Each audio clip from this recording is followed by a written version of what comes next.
Thank you, Howard, I think. I'd kind of like my $71 back. Do you know who I can talk to about that? Yeah, I do. As a matter of fact. And there'll be a lineup on October the 19th. You know, sometimes we need a dose of news that's sort of delivered in that kind of a way. All the things that we're talking about are things that the more and more that we know, the more and more that it kind of bothers us. And we're upset by that. And a lot of us are already upset by a lot of these things anyway, and that's why we come together, because we realize that a lot of the direction that things are going in is not really helpful to us, and we want to do things in a different kind of way. But a lot of us as well don't have all the facts, and we don't have all of the clarity that you're able to bring in that way. And I really want to thank you for that. I appreciate how you've done that. And not only that, but I can tell that there's a kind of warmth to your spirit in the whole thing, and that it disturbs you in the same places that it disturbs us. And when you stand alongside of us and communicate those things that you have such a wealth of knowledge about, and do it in a way that's very much the same way that we talk to each other, it's very much appreciated. Thank you.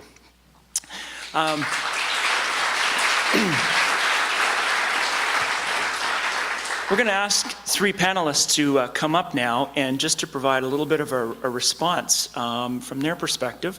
So I'm going to invite Joe and Dion and Julie to come up to the stage now, and I will give a very quick introduction of who these people are, and then ask for their kind of thoughts given what they've seen in this movie and some of the comments that have been made by Howard as well. So first I'd like to introduce Dion. I've known Dion for a little while now, and Dion has had interesting experiences in her life, and she has served time at Grand Valley Institution here in Kitchener, and she has also served time at another prison in Panama, and she has been very successfully reintegrating for the last 2 or 3 years now, and we've also had the wonderful privilege at CJI of having her employed with us for the last little while, where she's made a tremendous contribution. And Julie Thompson has been at Community Justice Initiatives for about 18 years now, was hired to actually start up the STRIDE program, a program that is known by many people here, a program that assists women to reintegrate into the community successfully after they leave Grand Valley Institution.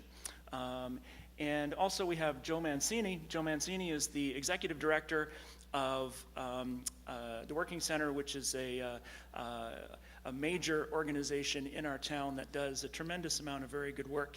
And not only has their involvement directly been involved in assisting people who come out of prisons to retrieve some of their possessions, that's an issue which has caused a lot of difficulty, but also at a place that does the kind of work that the Working Center does. There are many people that wander in there just requiring services and assistance who have been affected by their time of being incarcerated. And so I'd just like to ask each of you to take a few minutes to talk a little bit about your response to what you've seen and heard this evening from the lens of what you do and who you are.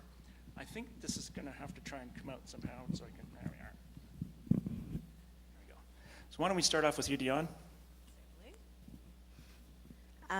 So it's a very interesting night, and let me just start by saying that I'm very thankful for being here.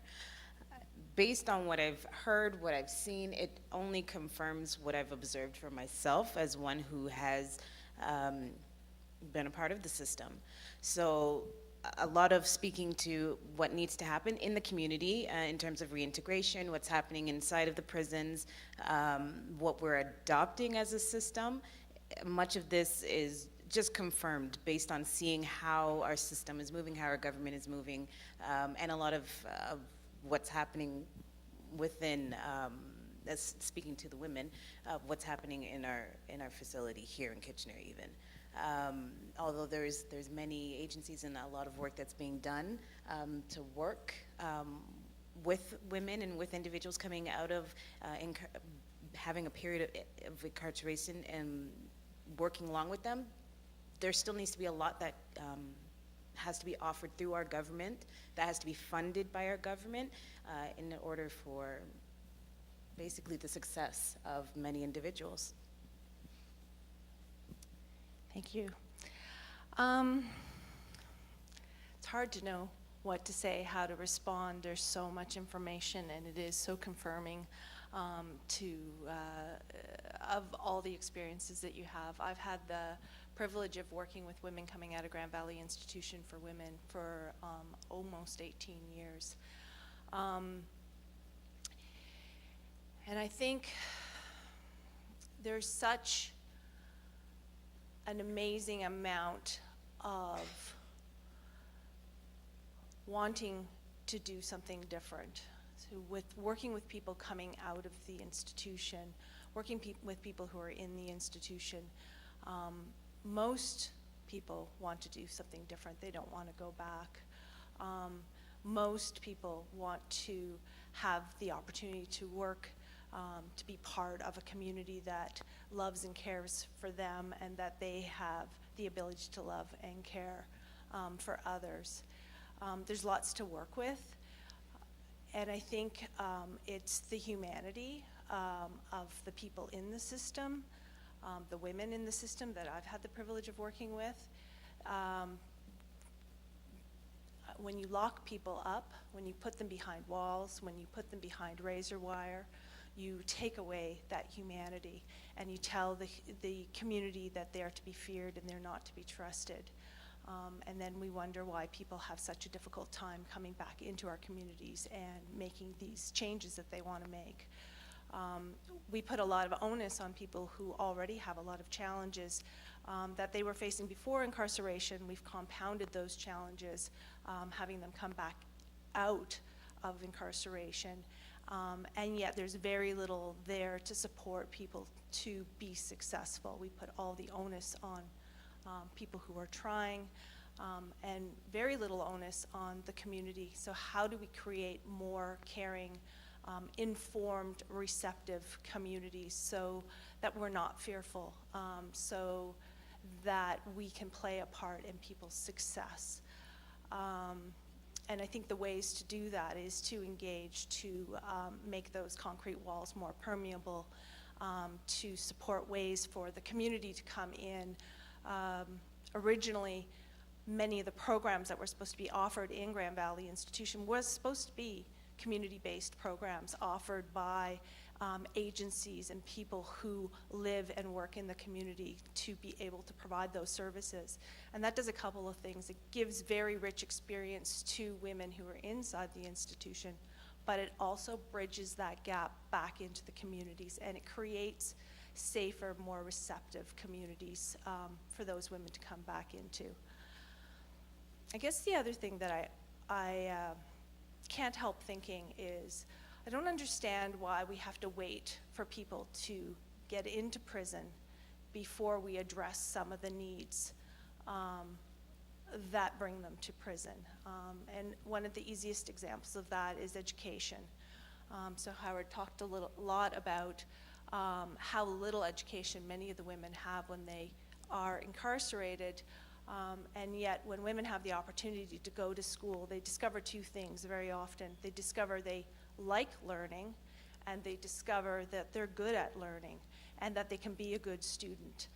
So I think there's lots of opportunities well before people are incarcerated to engage and to support. So I even think of our school systems and how we work with kids who have a difficult time connecting with our school system, learning, belonging, contributing. We need to be better at engaging and working with kids to keep them in our systems, to have a sense of belonging, to develop that leadership so that they feel part of our community.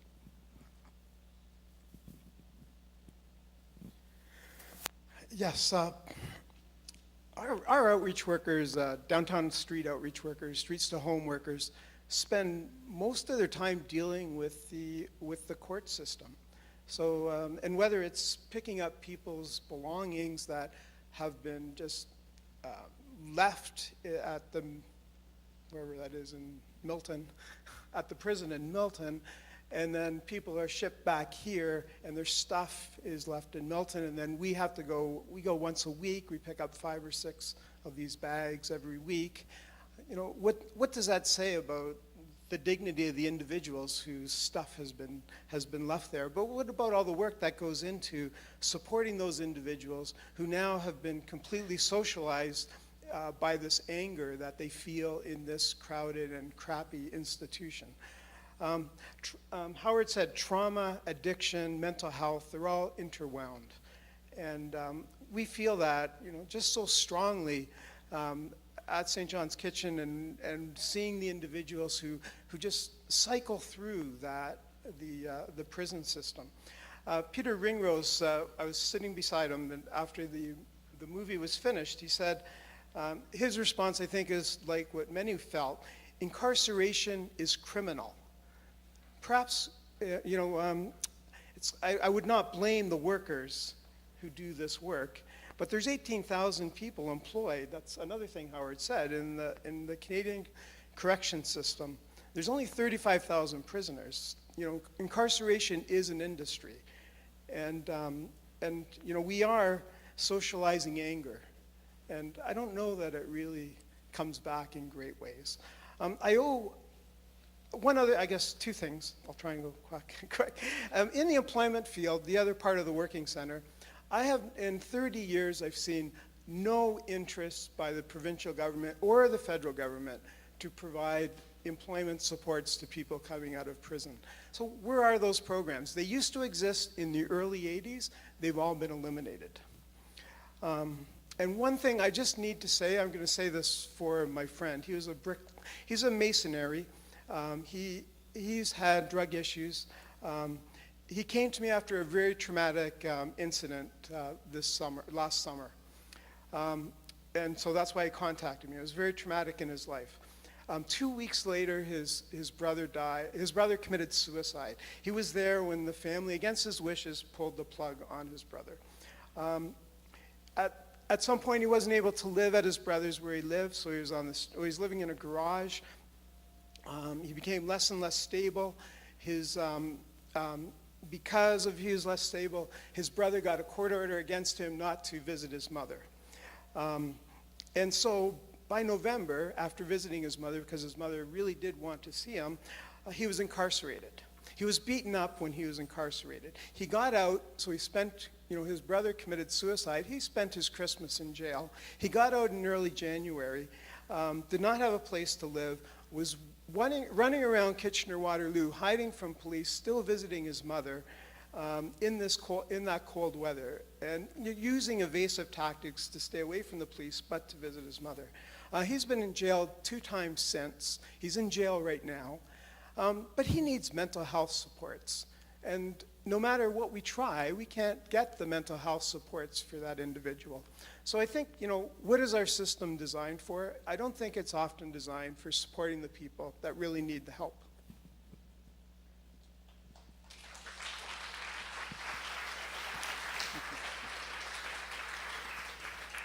Okay, thank you. We're going to have a time now where you're able to ask some questions. You can ask your questions of any of the panelists or of Howard, of course.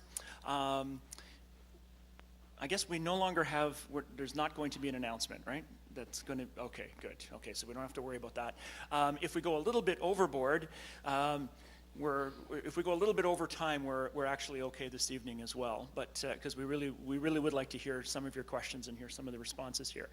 So originally there was a plan to have microphones set up, but that's not going to work now. So you're just going to have to put up your hand and you're going to have to speak fairly loudly. There is one mic over there.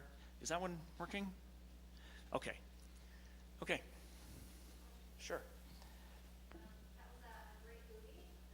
And you're not trying to speak loudly. It was really surprising to see the billions and billions of dollars that are being spent with Corrections Canada and just across federal, provincial prisons. I'm just wondering, we talk about prevention. Youth are obviously a significant part of the prevention aspect of this. You mentioned the education system. It's such a huge system.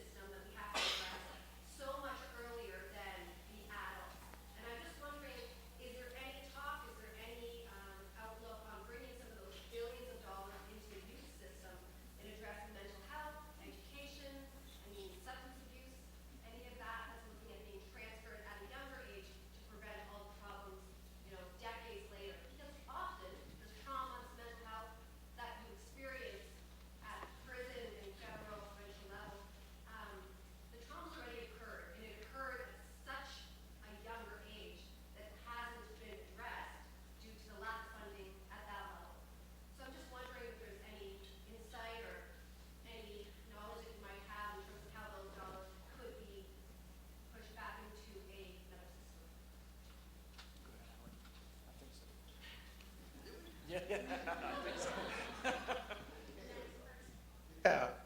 Well, thank you for that. Your observations are right on. So here's the litany of reasons why it's a problem, right? There's jurisdictional issues and there's mandate issues. And so there's 100 reasons why. The prison as industry was mentioned. Even if we pretend that's not a bad thing, and we just recognize that these are large public institutions, and so there's inertia that's in the way and all of that, you can begin to understand again why people don't want to start reallocating resources and start moving away from things that are part of their mandate to help somebody else do something that's part of their mandate. So you have structures like the council, which is really to facilitate collaborations and partnerships and to get people to take risks and sharing resources and trying to break down some of the barriers. And that's all really good, and I don't want to say anything negative about it. But I will say this. I've been having discussions about getting out of silos and horizontal initiatives since I was a grad student at Simon Fraser University in the late 70s. So none of this is new. And so the frustrating thing is, so why isn't it happening? Why is it that sometimes the first people get mental health support is when they go to prison? Why is it the first time that a kid gets an assessment that helps them understand what's happening with them is when they're in conflict with the law? Why is that? And those are really important questions, and they shouldn't ever be dismissed. But in my experience, they haven't been adequately answered. So I don't know if there's anybody else going to be more hopeful or present. Well, I think it's unfortunate that it's such a systemic issue, and that we can all recognize that there needs to be greater collaboration, and yet it's just not happening because of bureaucracy and politics and all of that stuff. So, yeah. But thank you very much for your response. Thank you. Yes. Yep.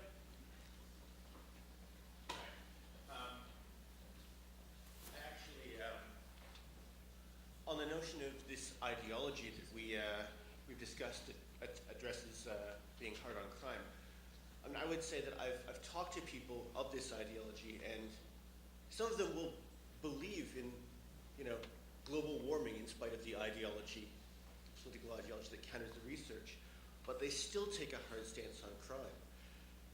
And I mentioned this, I'd say, how would you, apart from discourse when they won't engage, how would you reduce the incentive for people to buy into this ideology or to counter that?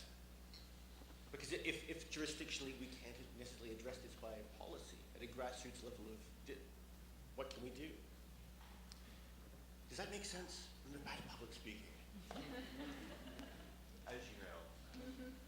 I think there's lots of people who think very strongly one end of pendulum or the other. And I don't know that we are going to change all those minds at the far end of the hard on crime, tough on crime. But I think there's a lot of people in between who, if they had more information, more experience, they would think differently about our justice system and about who's in our justice system. So again, I think it's about conversations at a lot of different levels. It's about giving people the opportunity to participate, challenging the community to participate in our justice system, in working with individuals who are struggling with lots of different issues. The more we can get people, so from our program's point of view, the more we can get people as volunteers or as agencies coming into the prison, they're always going to have a different experience with the women than what they thought. And that changes things. And that changes the conversations in the community. It's not going to happen quickly, and there will still always be your people who are naysayers, but I think there's a lot of people out there that would think differently if they had those experiences. Just really quickly too, in part, your question, and it's not you. It's not you, it's me, okay? It's not you. But in part, your question has got a false premise, which is that there's this dichotomy. I have never met anybody that is soft on crime. I don't even know what that means anymore. I've never met anybody that wants people to get away with murder. I've never met anybody that doesn't want there to be a consequence when there's harm. I've never met anybody that's soft on crime. So we've been presented with this discourse which is false. And so, if you want to talk, Senator Perry said, if you want to be a good conservative, close a prison. If you want to have an honest discussion about crime policy, it's how do we build healthy communities, and you can have an honest discussion about crime policy. But if you get into the rhetoric of I'm tough and you're soft, you're never going to win, because in my experience, people's positions just harden. Well, yes, I agree. I probably misspoke in the way I addressed that. I mean,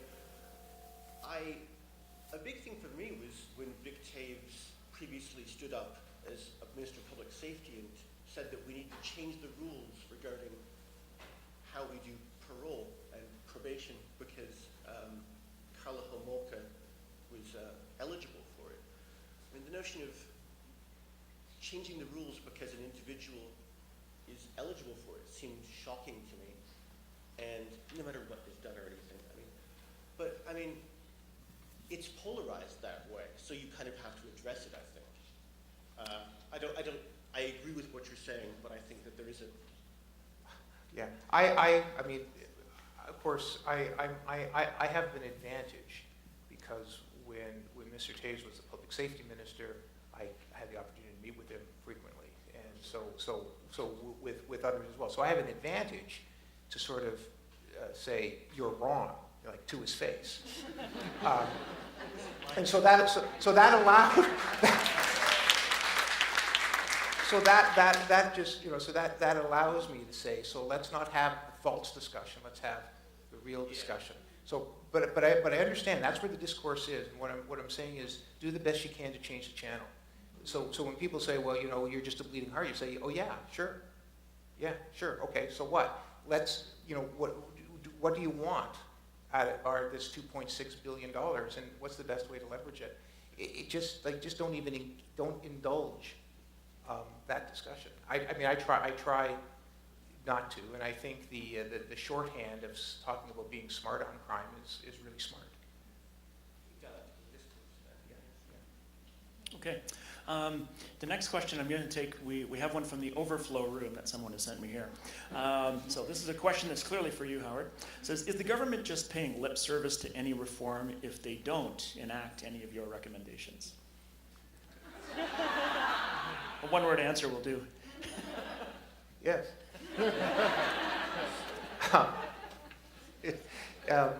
Will Rogers once said, when asked about politics and humor, he said, I don't tell jokes, I just observe the government and report the facts. It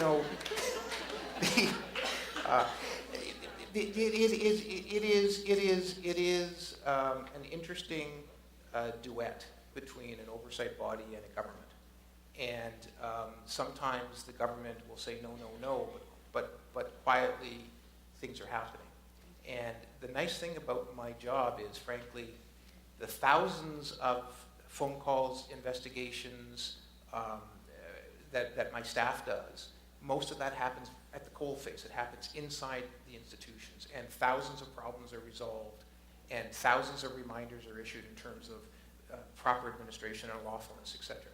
And that work is unheralded, and it never, it gets into the news, but it happens every day.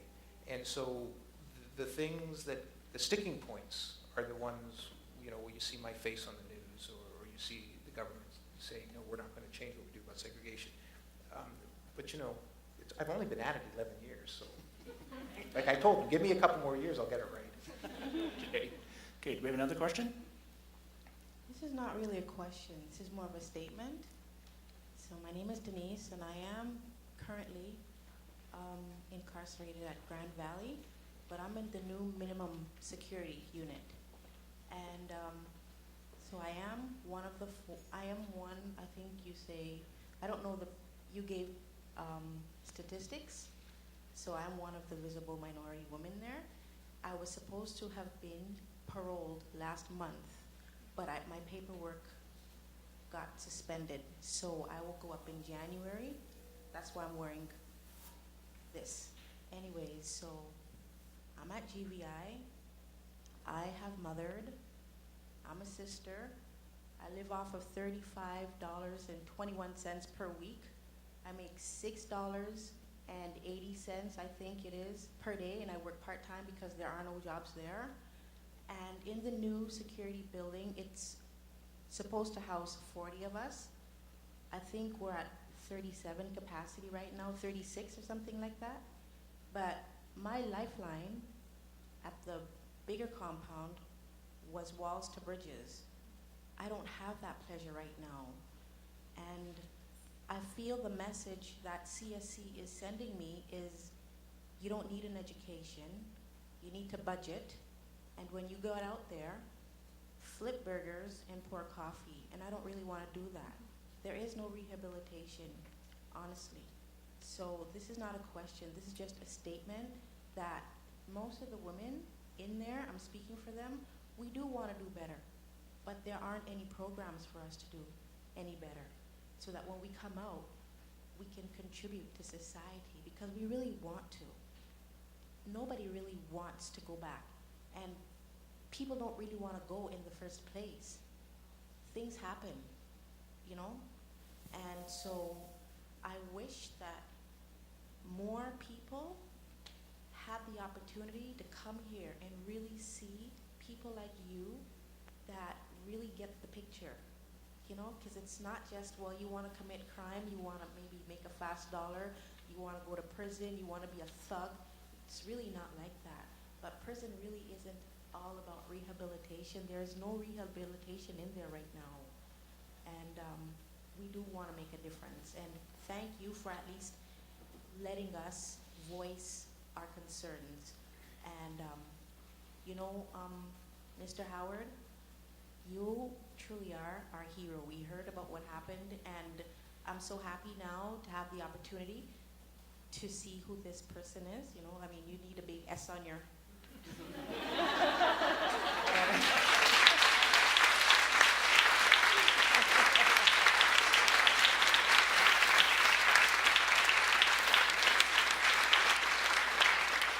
stride and everything, but Wolford Laurier, Shoshana, Dr. Davis, we need more people like that, and then you'll have, I mean, you'll always have prisons, but you'll have maybe a halfway house instead. Thank you very much.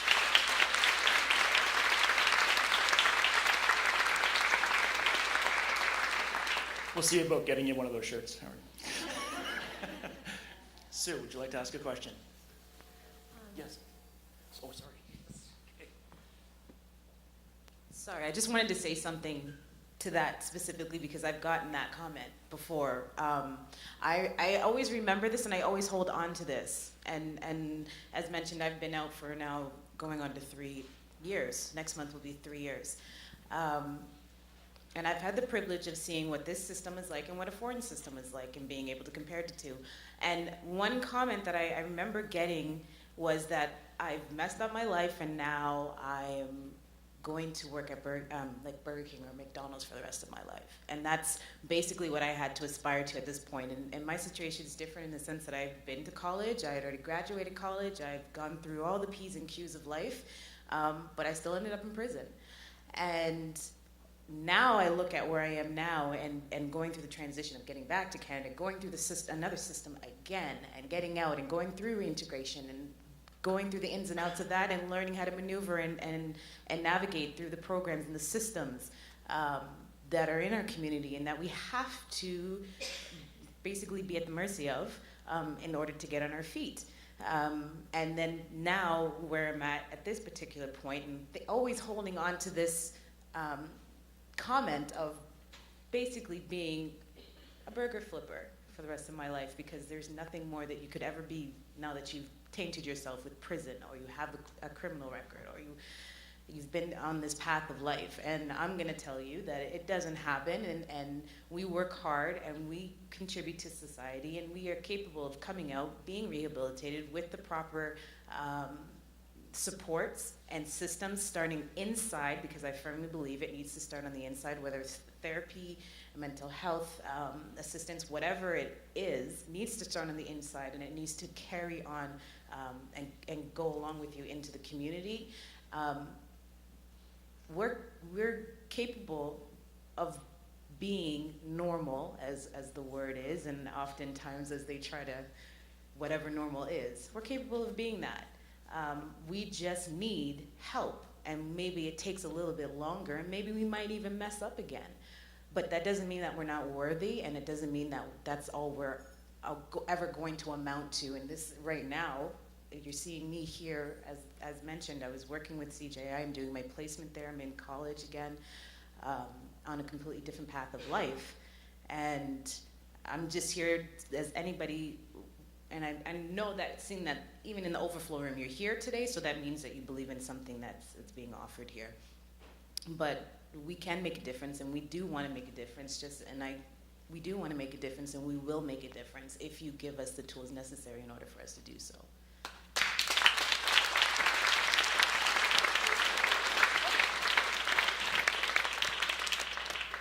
Okay, we'll take 2 more questions, okay? Sue? So, Howard, I'd particularly like to hear from you, but from anybody else as well. What do you think is the most effective way to influence policy at the federal level and the rhetoric and the spending priorities? What do you think is most effective for people like us? Vote.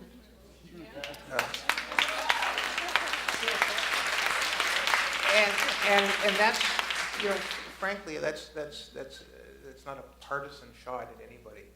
It really isn't. The Corrections and Conditional Release Act was introduced by a conservative government under Brian Mulroney, and it was it's a hallmark piece of human rights-focused criminal justice legislation. So, you know, this isn't a right-left issue. But It's a right-wrong issue. No. Yes, yes, it is. I'm going to use that. But you know, it really is about changing the channel on the discussion and asking people the appropriate questions and demanding responsive answers.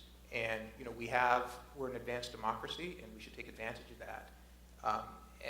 Because I get asked that question, I've been asked that question, you know, for the last 30 years, and it's the same thing. Get informed, challenge people in authority with the information that you have, and you'll make a difference. Thank you. Okay, 1 more question? Okay, so I kind of have 2, is that okay? I was already up here and you said I could only ask 1. Anyways, I was just curious was there any formal invitation given to the current area MPs that are in this area, like Stephen Woodworth or Harold Albright or Peter Bray, to come and join and be on this panel tonight? No, they weren't asked to be on the panel this evening. And in the midst of a campaign, we kind of figured that it would be unlikely that they would actually be here. But I can say that those 3 that you identified have been 3 MPs that have been very involved. They meet on an annual basis with Crime Prevention Council in order to discuss some of these issues. And I can say that they've been fairly candid about things. They've also been fairly instrumental in the discussions that we had around some of the funding for the program we've talked about, the STRIDE program, which assists women coming out of Grand Valley. So sometimes I would say that our experience, somewhat in Crime Prevention Council, and certainly our experience at community justice initiatives, has been that at times you'll have MPs like that represent that party, and yet they seem to care about things which go in a bit of a different direction than what the party line would be. And those 3 gentlemen have really demonstrated that. Okay.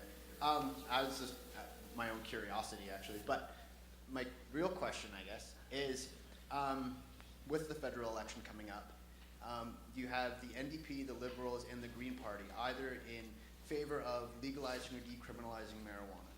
And you have one party, we'll say are the Conservatives, who are pledging more and more money towards drug enforcement laws.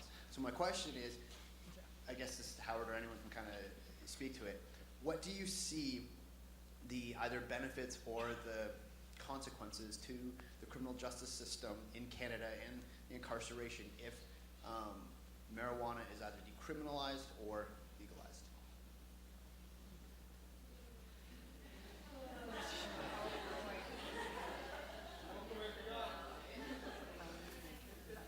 You're only allowed one question.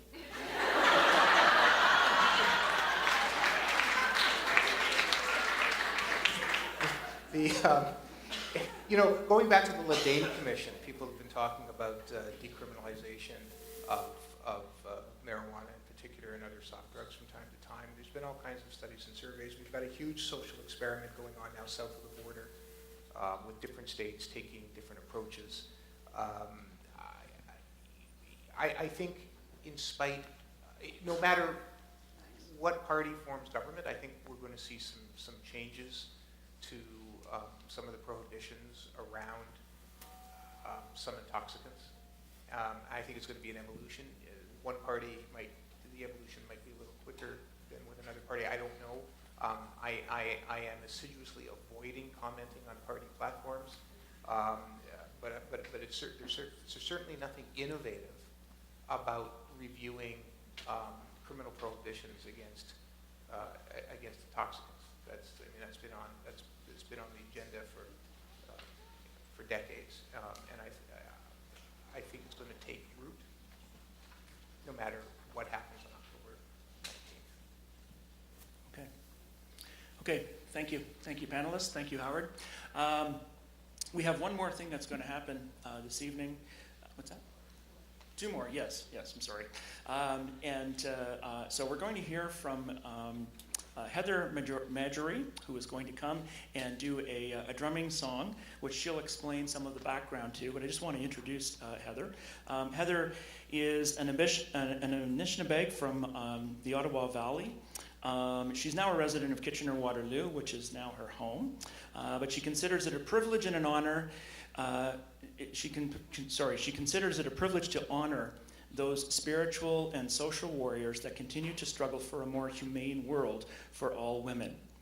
She carries within her a special place of love and sadness for those missing and murdered Aboriginal sisters. And at this point in time in history, many of their stories have not been told. And so she chooses to value them, and this song has something to do with some of those things.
Thank you, Heather.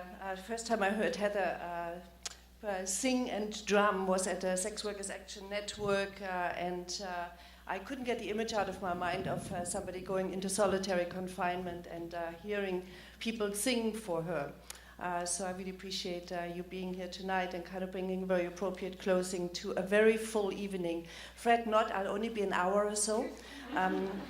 I'm kidding. So let me start by saying, for the first get-together, I was going to slip you a note, Howard, and say inside you didn't screw up.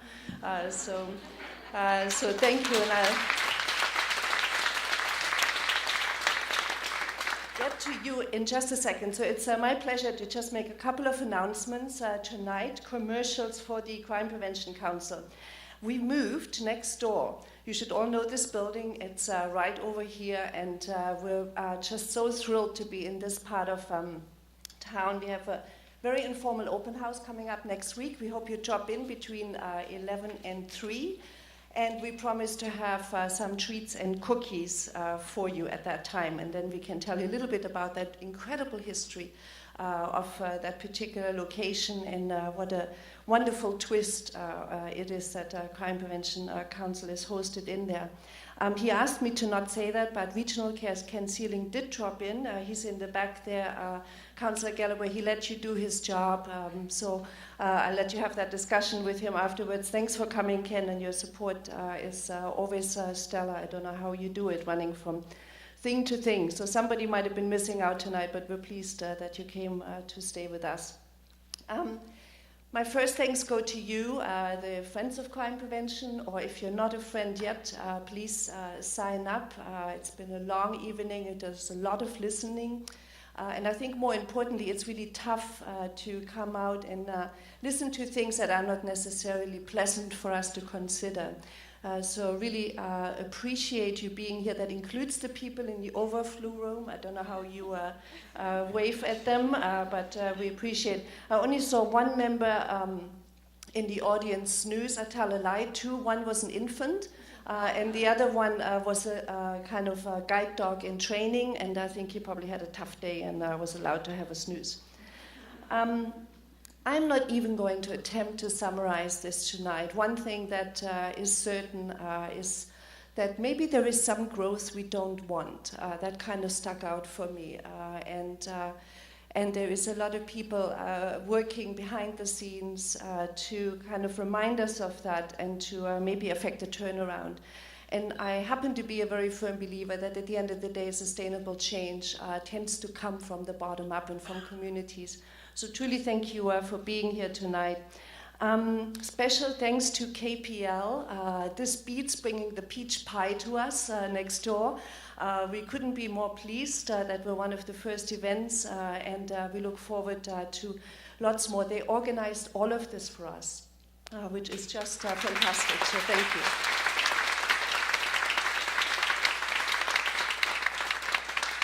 Thanks also to the wonderful staff that I get to work with. I don't know who's in the room right now, as well as the volunteers, Shane and Chris from the Crime Prevention Council and many others. Very special thanks to Juanita, wherever she's trying to hide with the camera in the back. She's small, but she's mighty, and she's a community developer par excellence. So thank you to you for being here as well. Thanks to our panel, Joe, Julie, you know what, you make the world a better place. You make it a safer place, you make it a more compassionate place, and I'm for one, I'm very grateful that you're working in my community rather than anywhere else. Dion, you had the toughest job, thank you. You know, what you do takes a lot of guts, and I really appreciate it, as well as appreciation for the woman that's from GVI and spoke up. I admire your courage, and your voice is heard. I want to reassure you around that, and it's probably the most important of all.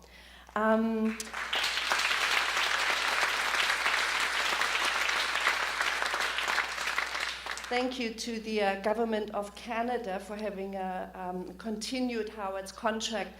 When there was some news that he may not be working for them, I thought, how can we ever afford to bring him down? So thanks to the Government of Canada for paying you to be here tonight, as well as your expenses. So.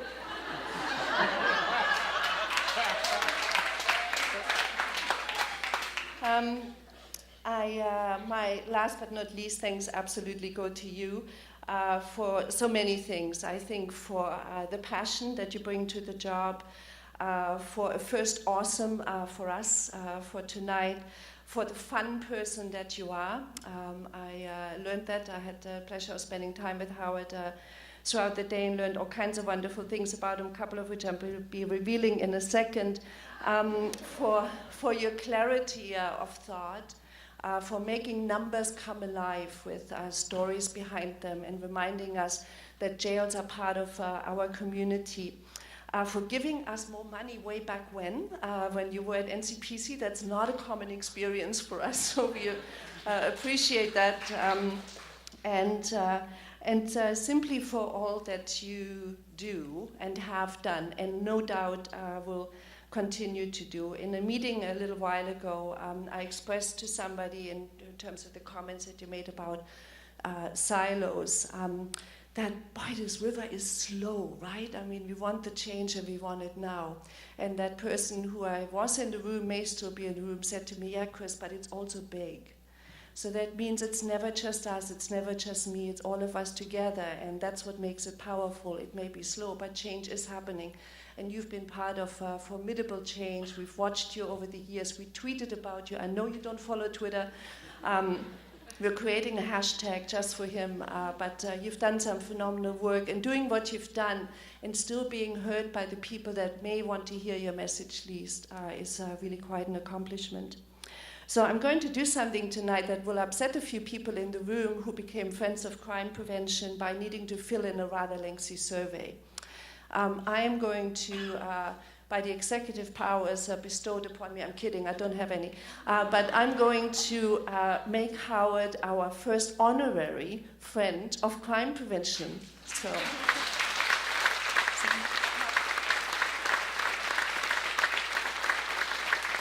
So what that means is that you get a yellow button that says, I am a friend of crime prevention. Okay? No, not that one. No, I get to that one. with that yellow button, normally people have to fill in forms and jump hoops. We're going to not ask you to do that. What we will ask you to do is to give the blue button, be a friend of crime prevention, to somebody like, Stephen Harper, or, whatever you may have the chance to do. My first meeting with the new Minister of Public Safety, that person will be challenged to become a friend. How's that? That sounds awesome. We're counting on you. So I'll be watching the news cards closely to see whether he's got a yellow button. So thank you so much, truly, for being here. We have a small token of our appreciation. And it's just been a pleasure, and we get to work with you a little bit more. So thank you. Yeah, see you in the morning, and don't run away just yet. You can sit, but not run away. So thank you. So thanks again, Howard. It's been awesome.